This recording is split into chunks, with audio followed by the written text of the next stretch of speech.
E o São Paulo foi abandonado pela torcida. Sim, no empate 1-1 contra o Milionários, na noite dessa terça-feira, só 15.656 torcedores estiveram na Casa Tricolor. O pior público do São Paulo na temporada, superando os 16.984 torcedores que haviam ido para o jogo contra o São Bernardo no Paulistão. A renda dessa terça-feira de R$687 mil. E o abandono do torcedor tem tudo a ver com o atual momento do time. Nem a estreia de Dorival Júnior serviu como motivação. E pior, o São Paulo só empatou com o Milionários 1-1, fez um grande primeiro tempo, chegou a abrir 1-0 com o gol do Luciano, criou oportunidades para fazer 2-0 e não converteu. Com uma pichotada do Dória no segundo tempo, o Milionários empatou e o mesmo Dória ainda fez pênalti no adversário. Para a sorte do São Paulo, Milionários desperdiçou sua cobrança, senão a classificação do São Paulo para a próxima fase da Sul-Americana estaria muito ameaçada. O Tricolor se manteve na primeira colocação do grupo com 9 pontos, o Milionários tem 8 e o O'Higgins tem 7. Só que o O'Higgins pega o lanterna Boston River, que ainda não pontuou. O jogo acontece no Uruguai nessa quarta-feira. Se o O'Higgins vencer, vai a 10 e ultrapassa o São Paulo. Tricolor vai correr o risco de passar como segundo colocado do grupo, o que impediria que o São Paulo fosse direto para o mata-mata. Dessa maneira, o São Paulo teria de disputar contra um terceiro colocado da Libertadores da América uma repescagem. Hora de falar sobre o São Paulo. O Tricolor busca um zagueiro para metade do ano, até porque sabe que não terá mais Arboleda, mas 2 nomes especulados estão descartados. Ouvi e li nas redes sociais que Léo Duarte, ex-zagueiro do Flamengo, e Juninho, ex-zagueiro do Palmeiras, foram cogitados, estudados, analisados. Só para explicar e contextualizar sobre esses atletas. O Léo Duarte, depois de sair do Flamengo em 2019, se mudou para o Milan e uma temporada depois foi jogar no Istambul Başakşehir, onde é titular absoluto até hoje, foram mais de 200 jogos. Contrato se encerrando em junho. E ele pode já assinar um pré-contrato para chegar de graça ao São Paulo ou a qualquer outro clube. Hoje, 29 anos de idade. Juninho, 31 anos, você vai lembrar dele. Atleta que passou sem destaque pelo Palmeiras, pelo Atlético Mineiro, esteve também no Bahia, foi para o Midland e chegou contratado na temporada passada pro Internacional. Ele veio do Midland. Na oportunidade, garantem que foi o Roger Machado, o atual técnico do São Paulo, quem pediu. Fui perguntar para um dirigente do São Paulo sobre Léo Duarte e Juninho. Eles interessam, fazem parte dos planos? E a resposta: nunca discutimos sobre esses 2 jogadores aqui. Importante registrar também que nas últimas horas muita gente falou que o Wesley, atacante que já foi do Palmeiras, do Internacional e hoje pertence ao Al Rayyan, interessa ao São Paulo. Negociação das mais difíceis, 10 milhões de euros a pedida do Al Rayyan. Essa minha fonte no São Paulo assegura que esse assunto também só pode ter nascido da parte dos empresários para tentar valorizar o atleta que não está nos planos do São Paulo. Nicola vai atrás se o São Paulo vai mudar o nome do Morumbi. O Antônio, eu fui o primeiro a contar, vamos lá, só para explicar, né? O São Paulo tinha até o mês passado, não sei se foi o mês passado, mas o São Paulo tinha até outro dia o Eduardo Toni como diretor de marketing do São Paulo. E o Toni pediu demissão depois de uma baita polêmica que se criou com o pagamento de uma comissão no contrato da Unimed. A Unimed, inclusive, teve seu contrato aprovado, vai pagar 15 milhões de reais por ano num contrato de 3 anos que pode ser estendido por mais 2. Então, o contrato pode chegar a 75 milhões de reais em 5 anos.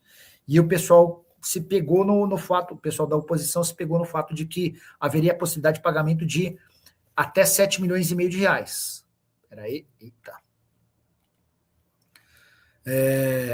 10% da comissão. Enfim, aquela polêmica toda de conselheiro, o Toni pediu para ir embora. Decidiu ir embora e pegou as contas dele. Logo depois que ele saiu, eu liguei para o Toni. Falei: Toni, e aí? Queria uma ajuda sua. Queria que você me contasse como é que estão as negociações de name rights. Ele falou: Nicola, não tem problema nenhum te contar agora que eu já saí. O São Paulo quase fechou com a BYD para janeiro desse ano. A BYD, montadora chinesa, estava muito interessada, estava disposta a pagar o valor da multa rescisória com a Mondelez, que é a dona do BIS, para assumir o último ano de contrato. O contrato da Mondelez com o São Paulo, que garante o nome de Morumbis, se encerra agora em dezembro. Mas, vocês vão lembrar que em outubro do ano passado, depois que o pessoal da oposição pagou 400 mil reais para comprar áudios da Adriana Rita, instalou-se uma verdadeira crise no São Paulo, que resultou na expulsão no pedido na renúncia do Júlio Casares para não sofrer o impeachment, além das expulsões da Mara Casares e do Douglas Schwartzman, né? E naquele caos, o pessoal da BioID ligou para o Eduardo Toni e falou, vamos suspender as negociações, não tem a menor lógica a gente comprar o nome do estádio, que está envolvido em um monte de escândalo de venda clandestina de camarote. Vamos esperar essa história passar, e se passar a gente volta a conversar. Nesse ano as conversas foram retomadas, e dá para dizer que hoje a BioID é favorita para ficar com o name rights do estádio do São Paulo. Pedida é de 60 milhões de reais por ano num contrato entre 5 e 10 anos, ou seja, de 300 a 600 milhões de reais. Quanto maior o tempo de contrato, melhor para o São Paulo. A BioID não é a única interessada. O São Paulo também conversa com outros 2 bancos, o Santander e o Inter, e o interesse desses bancos aumentou depois que o Nubank, outro banco digital, fechou com o Palmeiras pelo estádio que até então tinha o nome de Allianz Parque, agora o Nubank Arena, né? E aí, só para completar, o último interessado na aquisição dos name rights do estádio do São Paulo é a MetLife, uma seguradora internacional que dá nome ao estádio em New Jersey, que será palco do jogo de abertura da seleção brasileira contra Marrocos e também palco da grande final do Mundial. Boa noite, Nicola. É verdade que o São Paulo pode virar SAF? A pergunta é do Vinícius Santos e eu truco. Eu não acredito. Se tiver todo mundo falando, não acredito, porque a grande verdade é que todas as pessoas que comandam o São Paulo, que tem alguma voz ativa por lá, são radicalmente contrárias a essa ideia, tá? Diego Lemos, outro que está sempre com a gente. Nicola, com a declaração do Rui Costa, o São Paulo tem alguma contratação de zagueiro em vista ou vai subir da base? Alguma informação, abração. Por que o Diego está colocando isso? Na apresentação do Dorival nessa segunda-feira, antes do Dorival começar a responder, o Rui pediu a palavra e falou que Arboleda não será reintegrado. E aí tem uma informação importante de bastidor antes de responder ao Diego.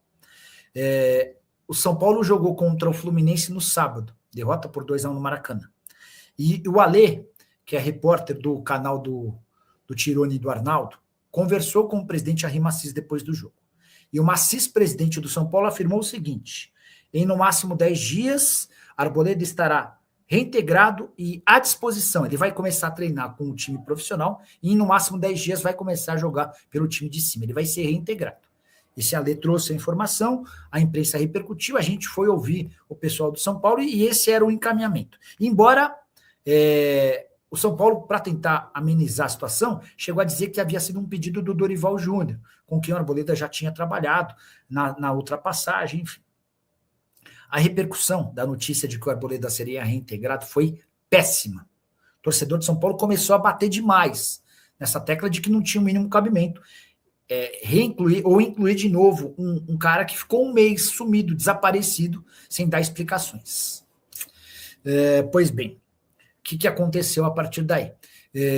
O São Paulo chegou a brigar chegou a contrariar a vontade da torcida com o Roger Machado. Dessa vez os caras decidiram dar um passinho para trás e, preservando o Dorival Júnior, anunciaram que o Arboleda não será aproveitado. Ele fica só até arranjar emprego.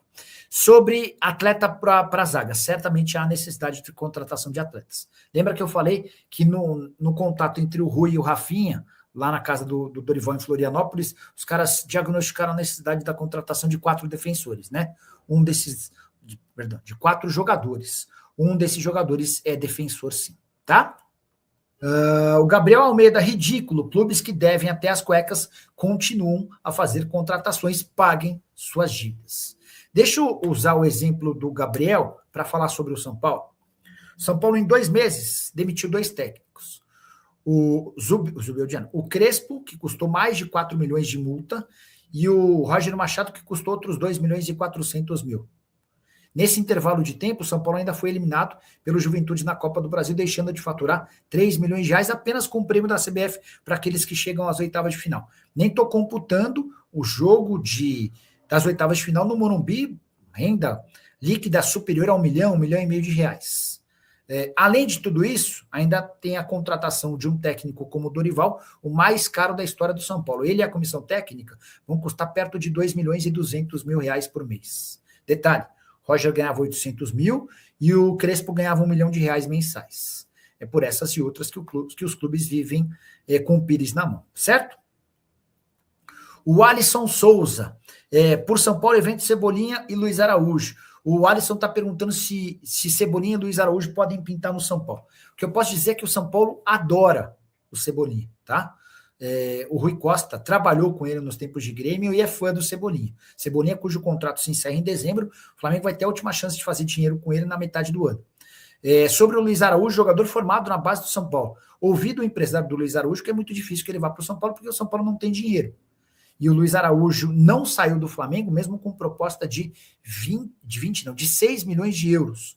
O Atlético Mineiro e o Cruzeiro fizeram proposta de 6 milhões de euros na primeira janela de transferências, o Flamengo disse não.